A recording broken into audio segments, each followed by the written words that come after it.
Office coordinator एक ऐसा job जिसमें आपको सभी प्रकार के काम करने होते हैं या सभी प्रकार के कामों में हेल्प करनी होती है। एक ऐसा बंदा मैं कहूँगा जिसको लगभग सब प्रकार के काम आते हैं, परफेक्ट लेवल पे नहीं लेकिन इंटरमीडिएट लेवल पर आपको ये काम आते हैं, आप हर किसी की हेल्प कर सकते हैं और इसमें लगती है बहुत सारी स्किल्स।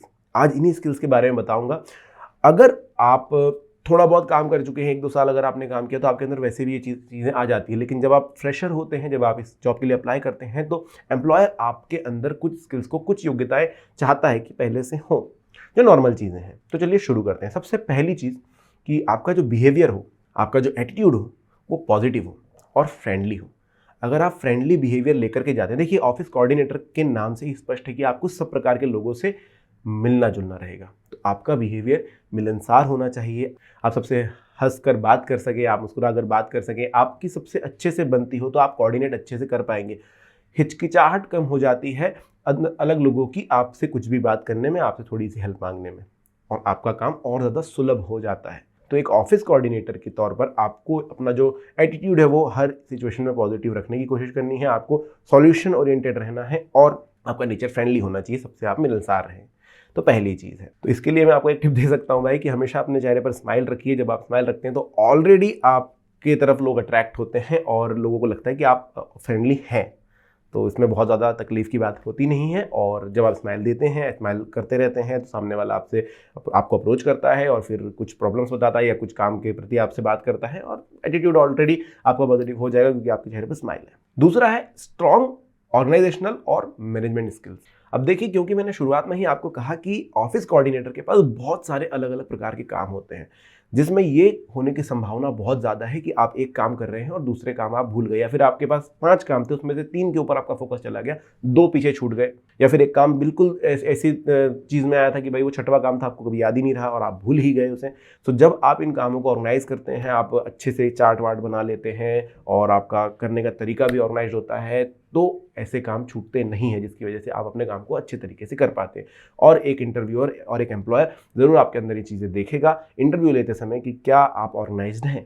इसीलिए मैं वीडियोस बनाता हूँ कि एक इंटरव्यू क्वेश्चन का आंसर किस प्रकार से देना है, ताकि आप उसे भी एक ऑर्गेनाइज्ड मैनर में दे सकें। कई बार हमें होता है आंसर देते समय हम कहीं और निकल जाते हैं, फिर वापस आते हैं, तो इस प्रकार से समझ में आता है कि आप ऑर्गेनाइज्ड नहीं है।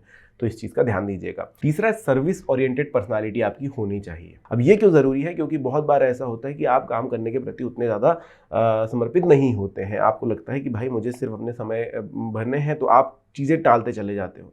अगर आपकी पर्सनालिटी ऐसी है कि आप टालते चले जा रहे हैं, या फिर आप ये देख रहे हैं कि ये मेरा काम नहीं है, या ये काम को समय लगेगा, इसको थोड़ा सा और डिले किया जा सकता है, या फिर ये काम उतना ज़्यादा प्रायोरिटी में नहीं है तो इसे थोड़ा सा टाल दिया जाता है, तो फिर थोड़ी सी दिक्कत हो सकती है। जब आप सर्विस ओरिएंटेड होते हैं तो आप कोशिश करते हैं कि आगे से काम जो है जल्दी कंप्लीट हो, लोगों की हेल्प आप ज़्यादा अच्छे से कर सकें। ऑफिस कोऑर्डिनेटर के नाम से स्पष्ट है कि आपको सभी को कोऑर्डिनेट करना है, तो ईगरली आपकी तरफ से वो चीज़ दिखाई देनी चाहिए। चौथी बहुत ज़्यादा ज़रूरी चीज़ है वर्बल और रिटर्न कम्युनिकेशन स्किल्स। अब ये क्यों ज़रूरी है? क्योंकि एक ऑफिस कोऑर्डिनेटर के तौर पर आपको लोगों से बहुत ज़्यादा कम्युनिकेट करना होगा। आपका सबसे ज़्यादा समय कम्युनिकेशन में जाने वाला है। बहुत सारी चीज़ें वर्बली सॉल्व हो जाती हैं, बहुत सारी चीज़ें हो सकता है आपको कोई ईमेल राइटिंग करनी हो, या फिर आपको किसी को लिख कर कोई पत्र देना हो, किसी के बिहाफ में आपको कुछ लिखना हो, तो ऐसे समय पर आपकी कम्युनिकेशन स्किल अच्छी होनी चाहिए। एटलीस्ट आपको एक लैंग्वेज पे अच्छी पकड़ हो, इंग्लिश रिटर्न आपको आती हो, या फिर आप तरह तरह के टूल्स इस्तेमाल करते हो कि भाई इंग्लिश रिटर्न मेरी और कैसे अच्छी हो, गूगल ट्रांसलेट का आप इस्तेमाल करते हैं, या फिर आप चैट जीपीटी का इस्तेमाल करते हैं। आप कोई भी चीज़ का इस्तेमाल करके उसमें दक्ष हो जाइए कि आपकी रिटर्न कम्युनिकेशन स्किल जो है वो अच्छी हो जाए, और वर्बली आपको थोड़ा सा प्रोफेशनल होना होगा, जो कि काम करते करते ही आता है।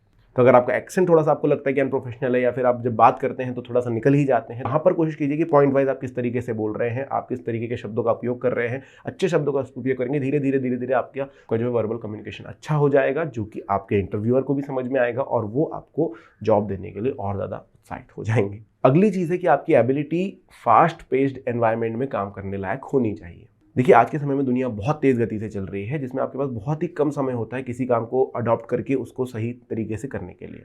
तो आपकी एबिलिटी होनी चाहिए कि आप बहुत जल्दी समझ जाते हैं और बहुत जल्दी उस पर एक्शन भी ले लेते हैं।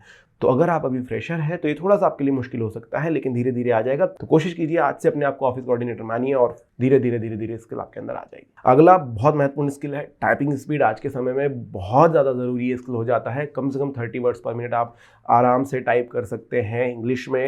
हिंदी में भी, वैसे हिंदी में काफ़ी तरह अलग अलग प्रकार के फॉन्ट्स होते हैं, बहुत सारे टूल्स भी होते हैं जो हिंदी कन्वर्ट करके आपको ट्रांसलेट करके जो है आपको दे देते हैं।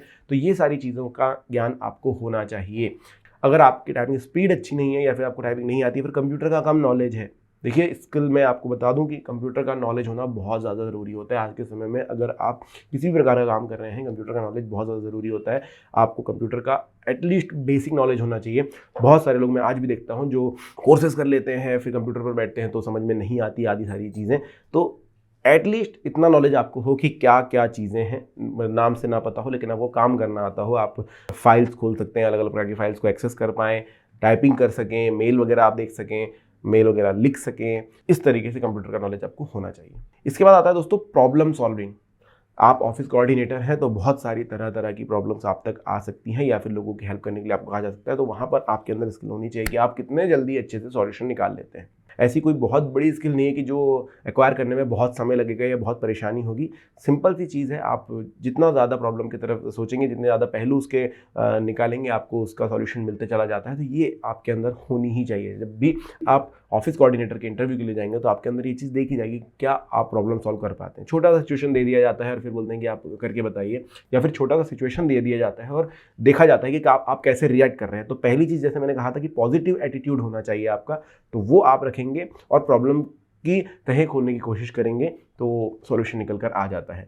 नहीं कर पा रहे हैं तो उसकी रीज़न भी आप ढूंढेंगे तो भी कहीं ना कहीं आपको थोड़ी हेल्प हो जाएगी। तो अगला स्किल है दोस्तों अटेंशन टू डिटेल। अब देखिए ये बहुत ज़रूरी स्किल है क्योंकि आपको, जैसे मैंने कहा था, ऑर्गेनाइज्ड होना ज़रूरी है। बहुत ज़्यादा छोटी छोटी चीज़ें कई बार ना बहुत बड़ा काम करती हैं। तो आप कितना ज़्यादा अटेंटिव रहते हैं चीज़ों में, कितनी छोटी छोटी चीज़ों पर आप ध्यान देते हैं, आपका ध्यान कितना ज़्यादा सटीक चीज़ों पर रहता है, वो यहाँ पर बहुत ज़्यादा ज़रूरी हो जाता है। तो ये सारी स्किल्स पर आपको अपने आप को तोलना है कि आप कितनी चीज़ों में हैं परिपक्व और कितनी चीज़ों में आप अभी भी नाइव हैं। कोशिश करना है वहाँ पर कि मैं और बेटर होता जाऊँ। फिर जब आप इंटरव्यू के लिए जाएंगे कोई तकलीफ आपको नहीं होने वाली है, इंटरव्यूअर को आप पसंद आ जाएंगे। वीडियो अच्छा लगा है तो लाइक, चैनल को सब्सक्राइब, कमेंट जरूर कर दीजिएगा।